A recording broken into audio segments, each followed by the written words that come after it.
Hello friends, welcome back to my channel. आज आपण या व्हिडिओमध्ये डू, डज आणि डिड चा वापर कसा करायचा हे बघणार आहोत, अगदी सोप्या पद्धतीने आणि तेही खूप साऱ्या उदाहरणांसहित। आजचा आपला दिवस आहे 9वा। इंग्लिश जर आपल्याला बोलायला शिकायचं असेल तर डू, डज आणि डिड चा वापर कसा करायचा हे माहित असणं खूप गरजेचं आहे। डू, डज, डिड हे काय आहे तर हेल्पिंग वर्ब्स आहेत। हेल्पिंग वर्ब म्हणजे काय तर सहाय्यकारी क्रियापद, त्याच्याशिवाय आपण इंग्लिश बोलू शकत नाही। डू, डज, डिड चा वापर आपण सेंटेन्स मध्ये कसा करणार आहोत ते आपण या व्हिडिओमध्ये बघणार आहोत। सिंपल प्रेझेंट टेन्स मध्ये डू आणि डज चा यूज केला जातो, म्हणजे आपण आता काय करतो हे बोलण्यासाठी आपल्याला डू आणि डज हे वापरावं लागतं। बघा, म्हणजे महत्त्वाचं आहे की नाही, आपण आता काय करतोय हे सांगण्यासाठी डू आणि डज वापरतो आपण। आणि सिंपल पास्ट टेन्स मध्ये डिड चा यूज केला जातो, म्हणजे आपण काल काय केलं किंवा काल काय झालं हे सांगण्यासाठी किंवा भूतकाळामध्ये काय झालं हे सांगण्यासाठी डिड चा यूज केला जातो। डू आणि डज याचा वापर एकतर प्रश्न विचारण्यासाठी करतात किंवा निगेटिव्ह सेंटेन्स तयार करण्यासाठी करतात।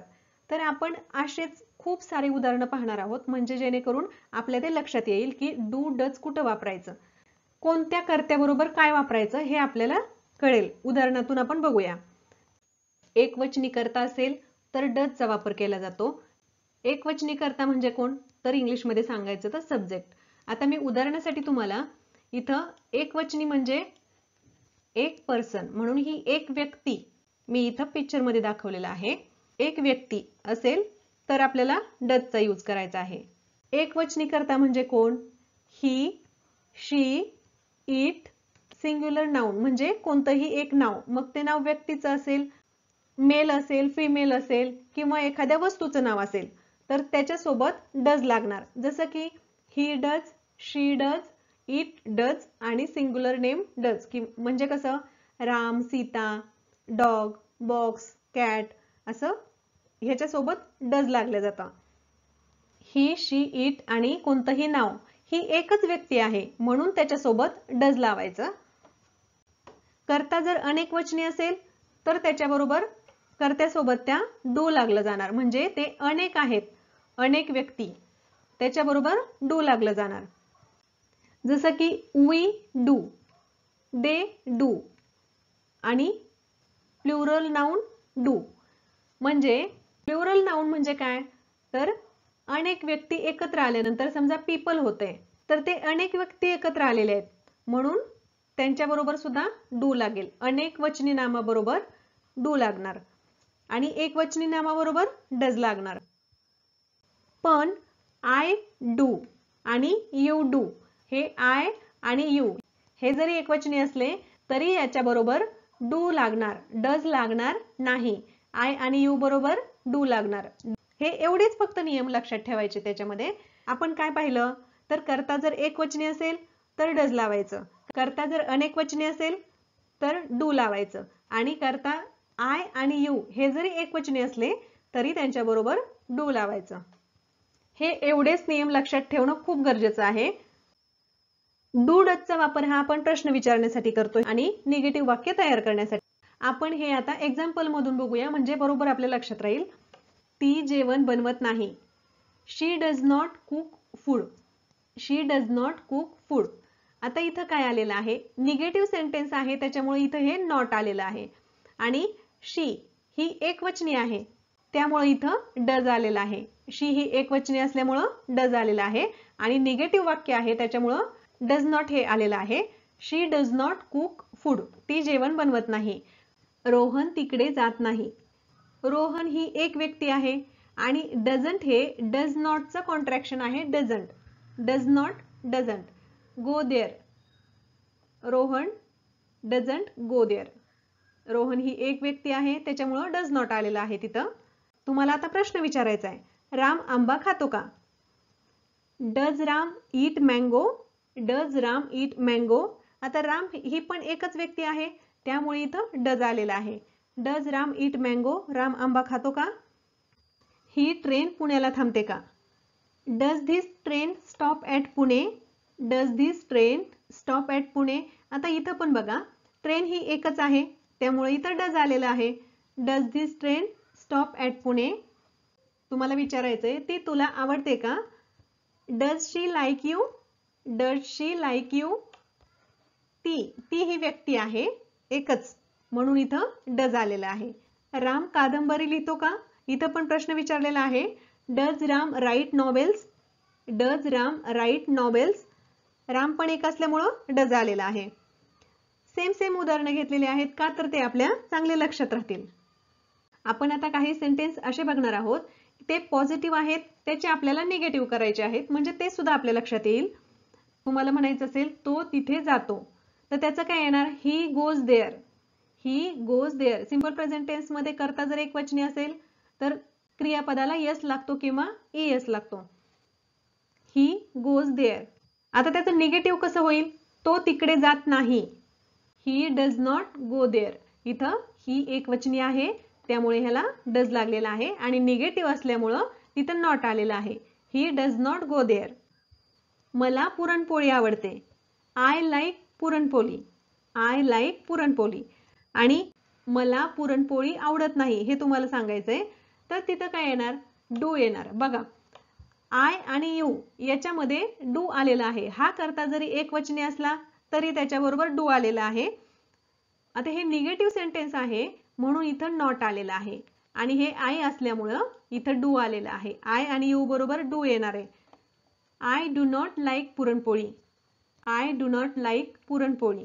मी तिकडे जातो हे पॉझिटिव्ह सेंटेन्स आहे. I go there. I go there. मी तिकडे जातो. मी तिकडे जात नाही तर ते कसं करणार? I do not go there. I do not go there. I आहे त्याच्यामुळं डू आलेला आहे आणि निगेटिव्ह सेंटेन्स असल्यामुळं नॉट आलेला आहे. I do not go there. मला तिथं जायचं आहे हे कसं करणार तुम्ही? करा बरं. मला तिथे जायचं आहे. बघा जमतंय का? मला तिथं जायचं आहे. बघा हा. I want to go there. I want to go there. मला तिथं जायचं आहे. आता हेच निगेटिव्ह करायचंय. मला तिकडं जायचं नाही. I don't want to go there. I don't want to go there. आता इथं डोंट मुद्दाम मी घेतलेला आहे तुम्हाला कळण्यासाठी. डोंट हे काय आहे तर डू नॉटचं कॉन्ट्रॅक्शन आहे डोंट. आय डू नॉट किंवा I don't want to go there. मला तिकडं जायचं नाही. मला पेन पाहिजे. I want a pen. I want a pen. आणि मला पेन नको आहे किंवा मला पेन नाही पाहिजे असं जर तुम्हाला म्हणायचं असेल तर करा बरं. आता तुम्ही काय होईल इथं? बघा बरं काय होईल? मला पेन नको आहे किंवा मला पेन नाही पाहिजे. बघा हा. I do not want a pen.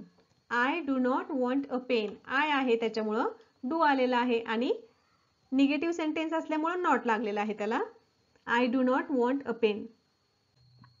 इथं प्रश्न काय विचारलाय? तुला ती आवडते का? Do you like her? Do you like her. आता आय होतं त्यावेळी पण डू वापरलेला आहे आणि यू आहे त्यावेळी पण डू वापरणार आपण. डू यू लाईक हर प्रश्न विचारलाय म्हणून डू अगोदर आला. Do you like her. तुला ती आवडते का? प्रश्न विचारलाय तू नाचतोस का? Do you dance. Do you dance. तू नाचतोस का? आता प्रश्न विचारल्यामुळे इथं डू पहिल्यांदा आलेला आहे. Do you dance. मला काहीही समजत नाही. बघा बरं तुम्हाला येतंय का? मला काहीही समजत नाही. तुम्ही करा बरं. मनातल्या मनात करा, मोठ्यानं करा. आता आपण बघूया. I do not understand anything. I do not understand anything. मला काहीही समजत नाही. आय आहे एकवचनी जरी असलं तरी त्याच्या पुढे डू आलेला आहे. निगेटिव्ह असल्यामुळे नॉट आलेला आहे. I do not understand anything. मी या ड्रेसमध्ये छान दिसते का? Do I look good in this dress. Do I look good in this dress. मी या ड्रेसमध्ये छान दिसते का? इथं पण डू प्रश्न विचारल्यामुळे डू अगोदर आलेला आहे. डू नी सुरुवात झालेली आहे. Do I look good in this dress. तुम्ही 10वीत शिकता का? Do you study in 10th class. इथं प्रश्न विचारलेला आहे म्हणून डू अगोदर आलेला आहे. Do you study in 10th class. मी कोणताही खेळ खेळत नाही. I do not play any games. I do not play any games. मी कोणताही खेळ खेळत नाही. इथून पुढचे एक्झाम्पल आपण अनेक वचनी करता असलेले बघणार आहोत. आपण रोज टीव्ही पाहतो का किंवा आम्ही रोज टीव्ही पाहतो का तुम्हाला प्रश्न विचारायचा आहे.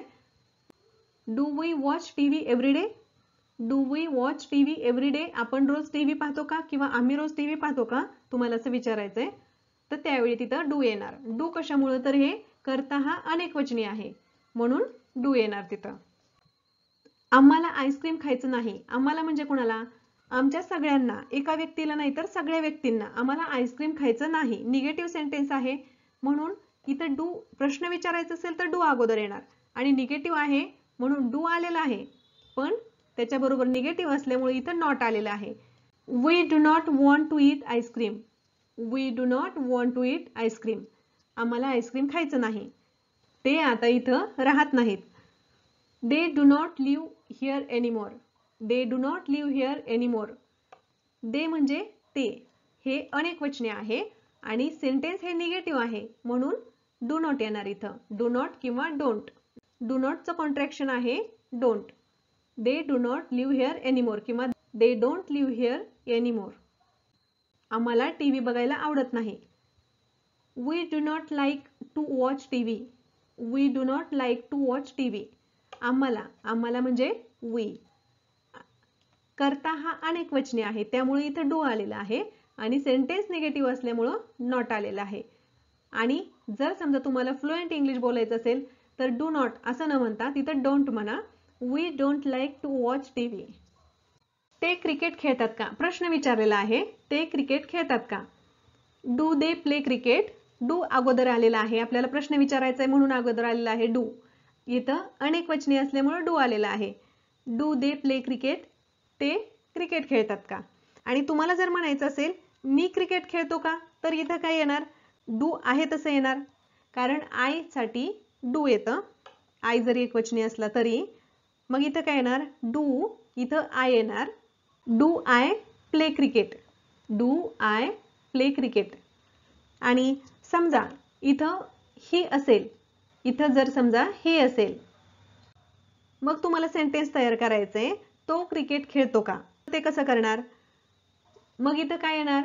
डूच्या ऐवजी इथं डज येणार. Does he play cricket? Does he play cricket? कारण ही हा एकवचनी आहे म्हणून इथं डज येणार. डूच्या ऐवजी डज येणार. आम्ही तुम्हाला ओळखतो का किंवा आम्ही तुला ओळखतो का? Do we know you? Do we know you? अनेकवचनी असल्यामुळे इथं डू आला. आपण प्रश्न विचारतोय म्हणून डू हा अगोदर आला. Do we know you? आता इथं पण आपण बघूया, करता दुसरा करता घालून बघूया. समजा मी तुम्हाला ओळखतो का, तर तिथं कसं होणार? डूच येणार. अगोदर आय, इथं आय असेल, इथं डू असेल, आहे तेच.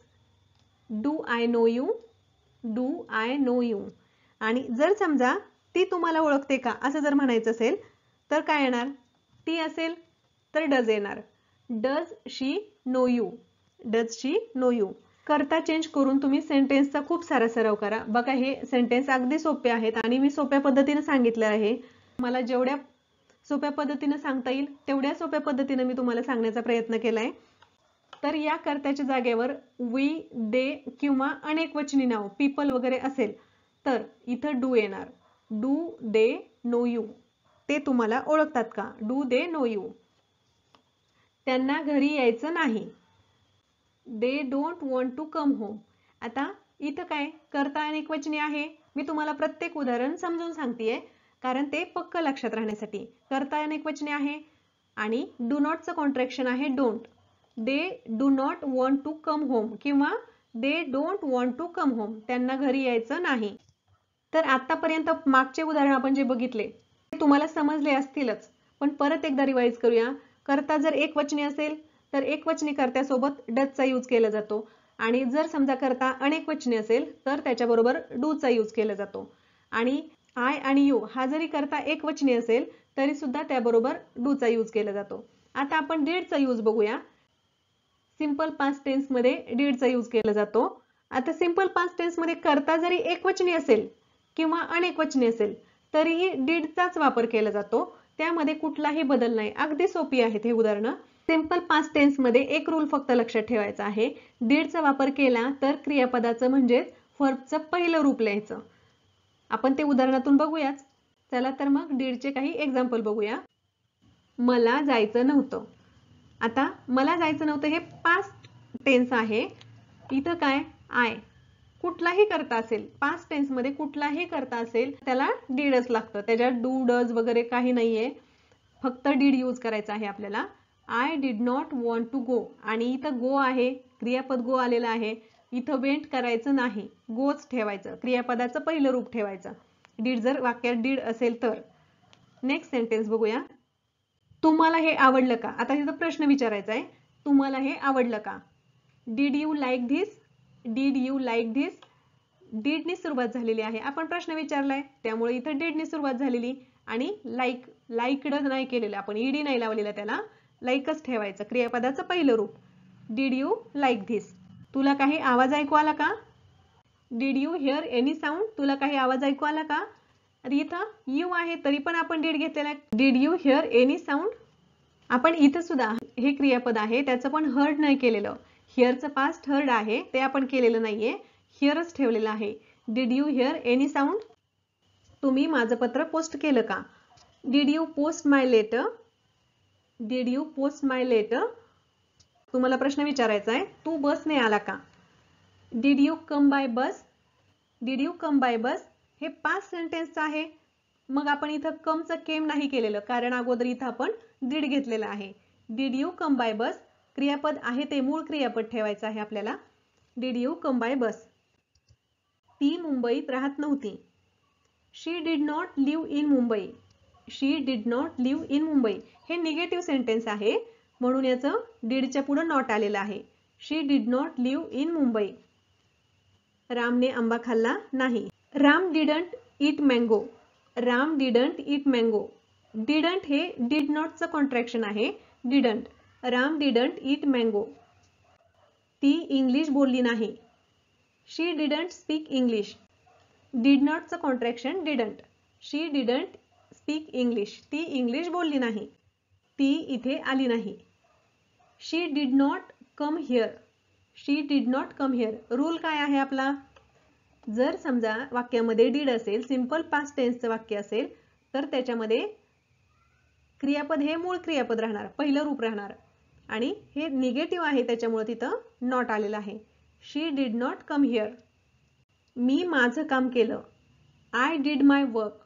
I did my work. मी माझं काम केलं. आणि तुम्हाला म्हणायचं असेल मी माझं काम केलं नाही. I did not do my work. I did not do my work. Did नॉटचं कॉन्ट्रॅक्शन आहे डिडंट. कॉन्ट्रॅक्शनचा यूज करून म्हणायचं असेल तर I didn't do my work. आजचं आपलं लास्ट सेंटेन्स आहे, मी पाहिलं नाही. I did not see. मी पाहिलं नाही. आय डिड नॉट सी किंवा आय डिडंट सी. तर फ्रेंड्स, आय होप की तुम्हाला हा व्हिडिओ चांगल्या पद्धतीने समजला असेल. तुमची चूक कधीच होणार नाही माझी अशी आशा आहे. डू डज आणि डिडचा यूज करताना खूप सारे सेंटेन्सेस पाहिले आहेत. या सेंटेन्सची तुम्ही फक्त सब्जेक्ट बदलून म्हणजे कर्ता बदलून तुम्ही प्रॅक्टिस करा, आणि अगदी सोप्या पद्धतीने शिकवलेलं आहे. आणि जर तुम्हाला एका व्हिडिओमध्ये नाही समजलं तर पुन्हा एकदा व्हिडिओ बघा, म्हणजे तुम्हाला अगदी चांगल्या पद्धतीने समजेल.